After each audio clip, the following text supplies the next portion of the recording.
De sa bouche sortait une épée aiguë à deux tranchants. Ésaïe 49 déclare: il a rendu ma bouche semblable à un glaive tranchant au verset 2.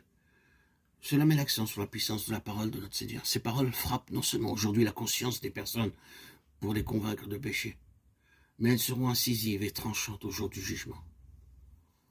Celui qui me rejette et qui ne reçoit pas mes paroles a son juge.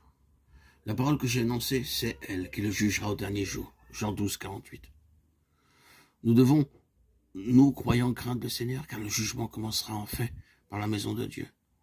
Dans les chapitres 2 et 3 de l'Apocalypse, il nous est montré comment celui qui marche au milieu des 7 chandeliers d'or, par le moyen de sa parole, juge ses églises.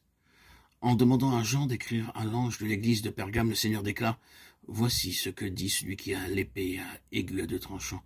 Répands-toi donc, sinon je viendrai à toi bientôt. Je les combattrai avec l'épée de ma bouche. Apocalypse 12 et 16.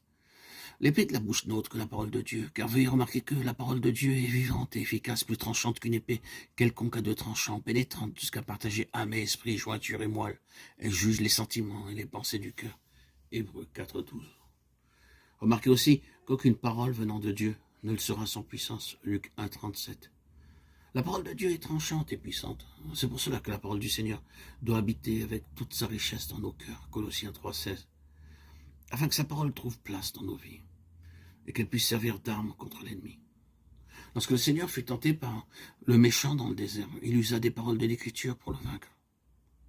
La parole de Dieu est véritablement acérée et puissante. Nous devons nous enrichir de sa parole et avoir foi en elle. Et son visage était comme le soleil lorsqu'il brille dans sa force. Apocalypse 1:16. Christ est le soleil de justice. Malachie 4:2. C'est sur la montagne de la transfiguration que le Seigneur Jésus a manifesté sa gloire pour la première fois. Ce jour-là, son visage resplendit comme le soleil. Matthieu 17:2. Pierre a déclaré plus tard que cela parlait de la puissance et l'avènement de notre Seigneur Jésus-Christ. 2 Pierre 1:16-17.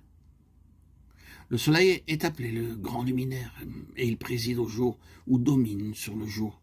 Genèse 1:16. Cette citation du soleil lorsqu'il brille dans sa force nous parle du zénith lorsqu'il n'y a ni nuage ni brume. Cela se réfère à la gloire et l'autorité du Seigneur pendant le millénium.